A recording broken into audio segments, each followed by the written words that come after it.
is LeBron versus Jordan.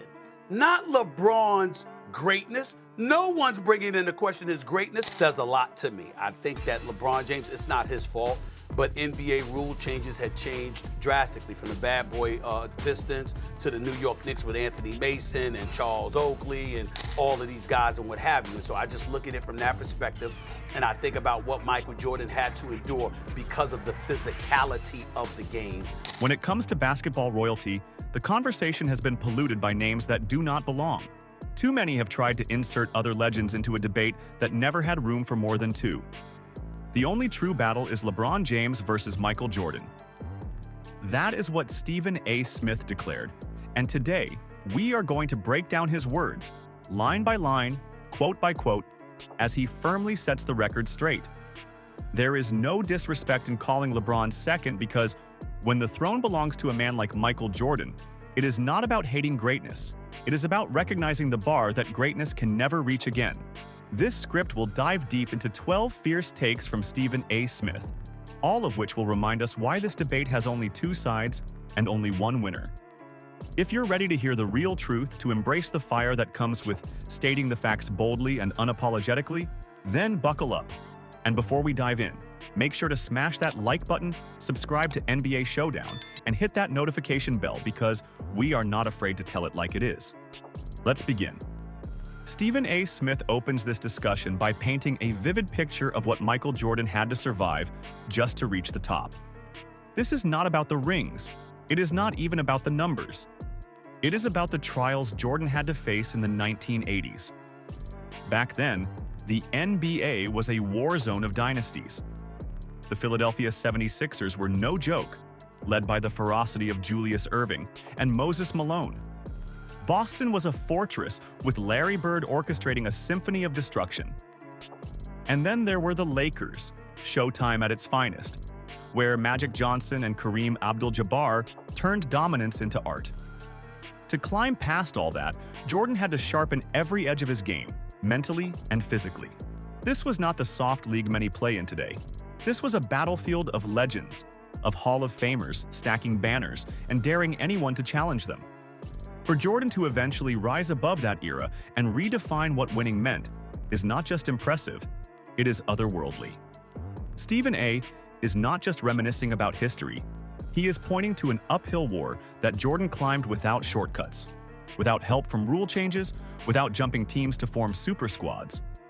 The mountain Jordan scaled was full of fire, and the fact he emerged from it crowned as the greatest speaks volumes.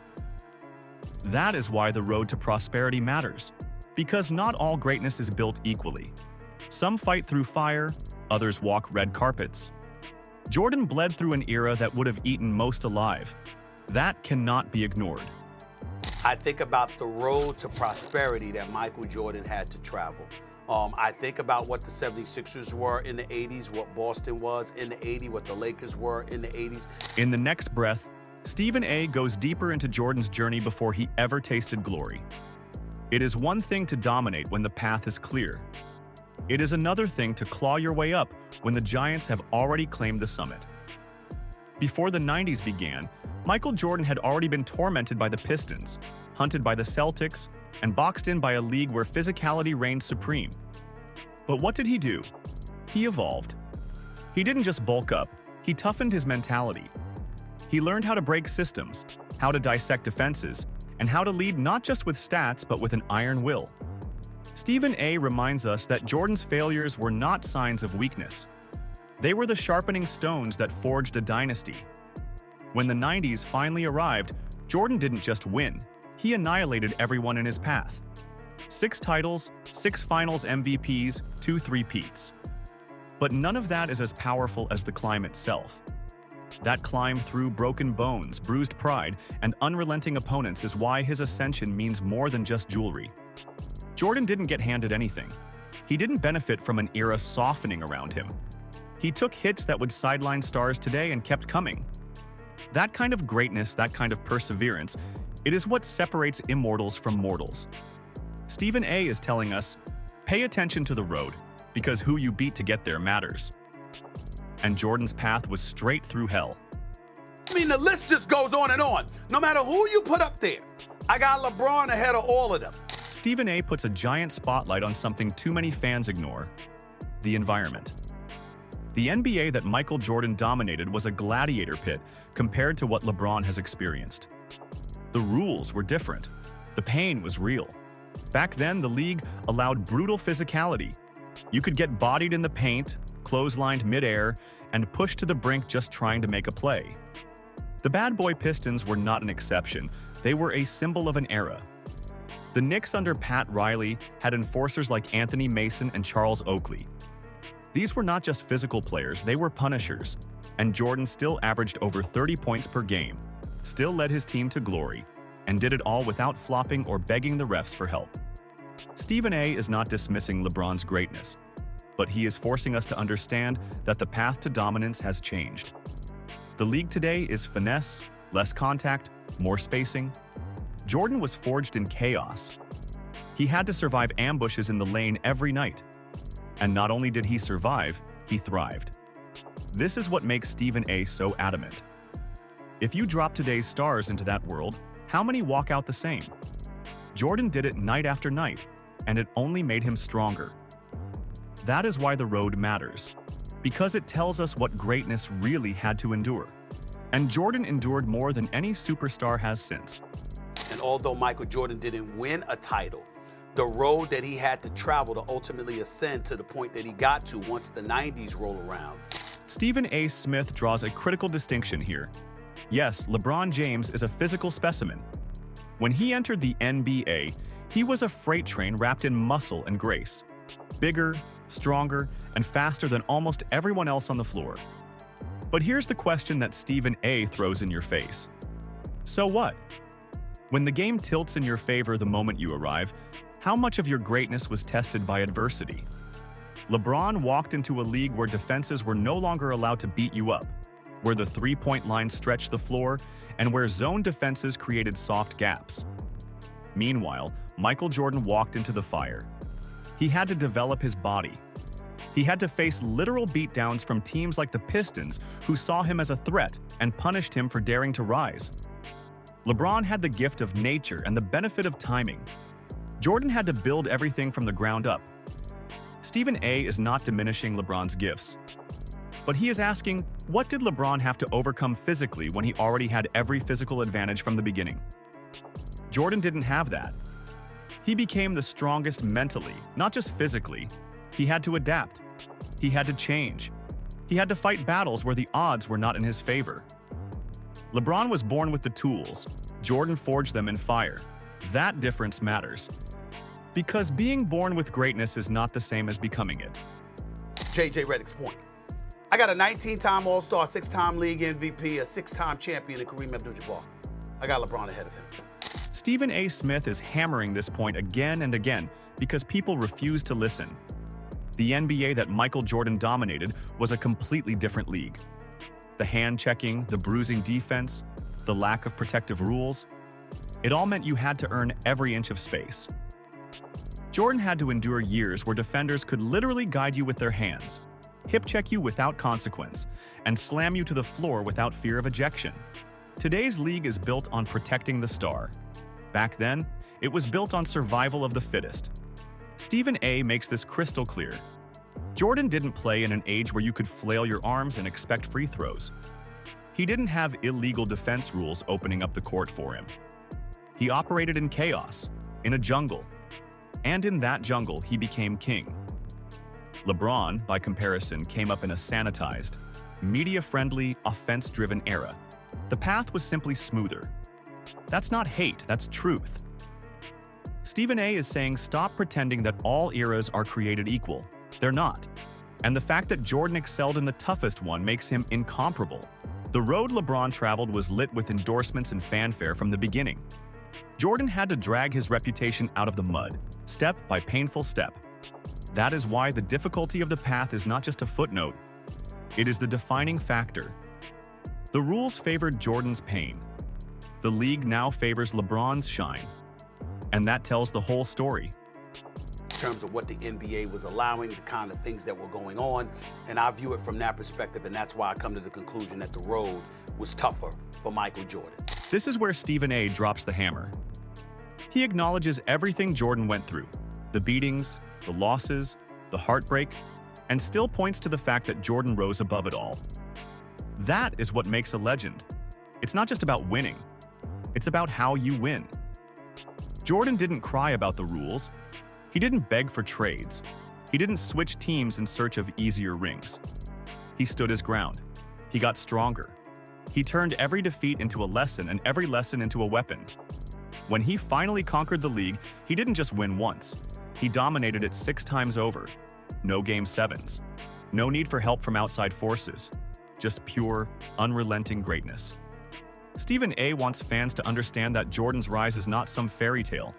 It was a blood and sweat story of someone who had every reason to fold, but never did. And that is why comparisons fall flat. LeBron has had an amazing career. But his journey has detours. It has footnotes. It has caveats. Jordan's rise? It is a straight line of destruction, rising above every obstacle with no excuses. That is what greatness truly looks like. That is why Stephen A. keeps bringing it up, because you cannot rewrite history to make the paths seem equal when they never were. Jordan endured everything and still rose.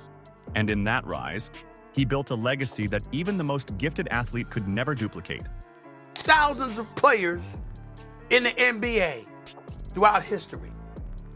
I have one man above LeBron James, and that's Michael Jordan. Stephen A. Smith is drawing a hard line in the sand with this one. There's no tiptoeing, no sugarcoating, no PR safe language. He's saying flat out that Michael Jordan wasn't just better. He was different. He was in a class all his own. When Stephen A. says Jordan was on another level, he's not talking about stats or box scores. He's talking about presence. He's talking about that cold-blooded, unrelenting killer instinct that made opponents crumble before the game even tipped off. LeBron James may have the resume. He may have the numbers. But what he lacks is that aura, that mythical edge that Michael Jordan had, the psychological chokehold he placed on the entire league. Stephen A. is saying that greatness is more than just performance, it's dominance. And Jordan didn't just compete, he owned the moment. He left no room for error, no space for excuses, no path for debate. LeBron has had moments of greatness, yes, but he's also had moments of doubt, failure, and passiveness. That's not hate. That's fact. You cannot call yourself the greatest when your legacy is filled with what-ifs. What if he didn't leave Cleveland the first time? What if he didn't lose to Dallas in 2011? What if he didn't form super teams? Jordan didn't need any of that. He had himself, his fire, and a refusal to be anything less than perfect when it mattered most. That's why Stephen A. keeps repeating it, because Jordan separated himself. He didn't just win, he ruled. And that level is something LeBron, for all his greatness, has never reached. That's just ignorant to not have LeBron James as the top 10 player of all time. I got him number 2 all time, okay? Stephen A. doesn't deny LeBron's greatness. No one with sense does. He's a generational athlete, a 4-time champion, and a once-in-a-lifetime talent. But as Stephen A. puts it, there's a reason people still speak Michael Jordan's name with reverence. It's not nostalgia. It's not blind loyalty. It's because Jordan's legacy was built without asterisks. He never had a finals series where he underperformed. He never lost when it mattered most. He never had a teammate carry him over the finish line. When you watched Jordan, you weren't just watching basketball. You were watching perfection. A man possessed. A force of nature. The standard by which everything is still measured. LeBron, for all his incredible accomplishments, has had too many stumbles. Too many moments where he played it safe, passed the ball in crunch time, or disappeared entirely. Stephen A. is not taking anything away from LeBron's place in history. He's just making it clear. There's a difference between greatness and immortality. And Jordan's name has become sacred in this sport for a reason. He never asked for validation. He demanded it. He didn't build his legacy on Twitter narratives or highlight reels. He built it through pain, perseverance, and an obsession with dominance. That is why people still whisper his name like he's a ghost haunting the league. Because his legend is untouchable. Stephen A. is telling the world, appreciate LeBron, respect him, honor him, but don't ever confuse admiration with reverence. That level? That belongs to Michael Jordan and Michael Jordan alone. got an 11-time champion in 13 years in Bill Russell. I have LeBron ahead of him. Here, Stephen A. Smith drops one of the most powerful facts in the entire GOAT debate. Michael Jordan never needed a Game 7 in the NBA Finals. 6 championships, 6 finals, 6 closeouts. Every time he stepped onto the biggest stage, he made sure the conversation ended on his terms. That is not a coincidence. That is not luck. That is greatness in its purest form. When Stephen A. highlights this, he's doing more than praising Jordan's record. He's emphasizing his mindset. Jordan never let a series get out of his control. He never gave an opponent a second chance. LeBron, on the other hand, has been to 10 finals and lost 6 of them. And many of those series included Game 7s, Game 6s, blown leads, and missed opportunities. That's not a knock on his ability. That's a reflection of the difference in mentality. Jordan finished the job. Every single time. Stephen A. wants fans to understand that championships are not just about numbers. They're about how you win them. And Jordan's finals were statements. Final chapters with no cliffhangers. Meanwhile, LeBron's finals career is a roller coaster of highs and lows, triumphs and failures. When you talk GOAT, you cannot ignore this. You cannot pretend the pressure never got to LeBron. You cannot pretend Jordan's unblemished dominance doesn't mean something, because it does. It means everything. That's why Stephen A. keeps circling back to this. Jordan didn't just win, he closed. And the ability to close, to shut the door with no questions asked, is the mark of the real greatest of all time. Who once averaged 50 points in a season, once scored 100 points in a game, and a career 22 rebound per game center, who they had to change the rules for. I got LeBron James against him. This is the line where Stephen A. Smith draws a line in the sand. He's not here to throw shade at LeBron James for the sake of headlines. He's not here to diminish what the man has done for basketball, for the culture, or even for his communities. But when the conversation shifts into the territory of comparing him to Michael Jordan, that's where Stephen A. shuts the door. That's where he checks out. Because in his eyes, and in the eyes of many who watched both men play, it's not even close. It's not the same aura. It's not the same dominance. It's not the same game. LeBron has always been about efficiency, about longevity, about adaptability. But Jordan was about excellence at its absolute peak. He didn't wait to see how the league evolved. He bent it to his will. He didn't go searching for help. He made the help better. He didn't lose finals and ask us to contextualize them. He won and made you feel like anything less than a title was a crime. Stephen A. isn't here to disrespect LeBron's journey. He's here to protect the truth. And the truth is that Michael Jordan set a standard that should never be watered down. You don't get to put LeBron in that conversation just because of stats and years. Jordan's greatness wasn't a numbers game. It was a cultural event. It was global. It was surgical. And Stephen A. refuses to pretend otherwise. LeBron is an all-time legend. But the moment you say he's Jordan's equal, you've already lost Stephen A. and anyone who understands the weight of that name. This is where Stephen A. takes off the gloves. He's tired of the noise, tired of the labels, tired of being called a hater simply because he refuses to hand the GOAT crown to LeBron James. And he says it best right here. It's not hate, it's perspective. That perspective comes from watching Jordan destroy every competitor in his path. That perspective comes from seeing the Bulls go 6 for 6 in the finals, never needing a Game 7, never letting the moment become too big. That perspective comes from witnessing a man who never let legacy be dictated by anything other than winning. LeBron has done extraordinary things, but he's also lost when he shouldn't have. He's crumbled under pressure. He's deferred in the biggest moments.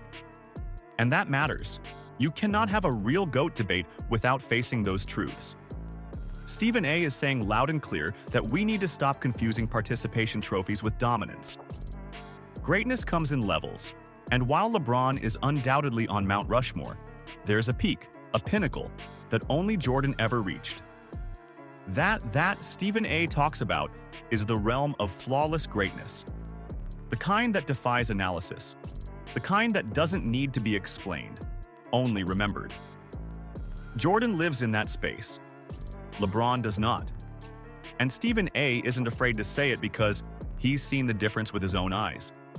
If you call that hate, you're missing the point. It's not hate, it's history. Says a lot to me. I think that LeBron James, it's not his fault, but NBA rule changes had changed drastically from the bad boy Pistons to the New York Knicks with Anthony Mason and Charles Oakley and all of these guys and what have you. And so I just look at it from that perspective, and I think about what Michael Jordan had to endure because of the physicality of the game. This is the knockout punch. This is where Stephen A. Smith delivers the fatal blow to the GOAT debate. With one line, he captures everything that separates Michael Jordan and LeBron James. Jordan's legacy is a fortress, impenetrable, untouchable, built brick by brick with dominance, fire, and perfection. You can't chip away at it. You can't poke holes in it. You can't rewrite it. It stands on its own, unmoved by time or opinion. But LeBron, his legacy is a conversation. A never-ending back and forth filled with qualifiers, hypotheticals, and endless debates. Stephen A. is telling us that if you're really the greatest, there should be no discussion. There should be nothing left to prove. That's what Jordan did. He shut it down. He closed the book. And he didn't need 22 seasons, 10 finals appearances, or social media to do it. He needed 6 chances, and he turned every single one into gold. No finals losses, no clunkers, no super team narratives, just victory, over and over again. Meanwhile, LeBron's story is still being written, and not in ink, in pencil. Fans are still trying to edit out the mistakes, the losses, the blemishes. That's the difference. That's why Jordan's legacy is a fortress, because there's no debate left, just admiration. And Stephen A. makes it clear, if your greatness still needs to be explained, then you've already lost the comparison. Debate is LeBron versus Jordan, not LeBron's greatness. No one's bringing into question his greatness. Stephen A. Smith didn't just enter the LeBron versus Jordan debate. He ended it. Not with malice, not with disrespect, but with unwavering truth and sharp clarity. Over 12 brutal, unfiltered declarations, he laid out the facts that many try to avoid. He acknowledged LeBron James for the all-time great that he is, but made one thing absolutely clear. He is not Michael Jordan. He does not have the perfect finals record. He does not have the unshakable killer instinct. He does not have the same impact when the lights burn hottest. Jordan set the bar. Jordan is the bar. Every other name is measured against him, not the other way around. And no amount of highlight reels, longevity records, or fan campaigns will ever change that. Stephen A. isn't living in the past. He's protecting the truth. A truth built on blood, sweat, sacrifice, and 6 flawless championships. So the next time someone tries to force LeBron into the GOAT throne, remember this. The debate might be loud, but the answer is silent and solid. Michael Jordan's greatness doesn't need to be argued. It just is.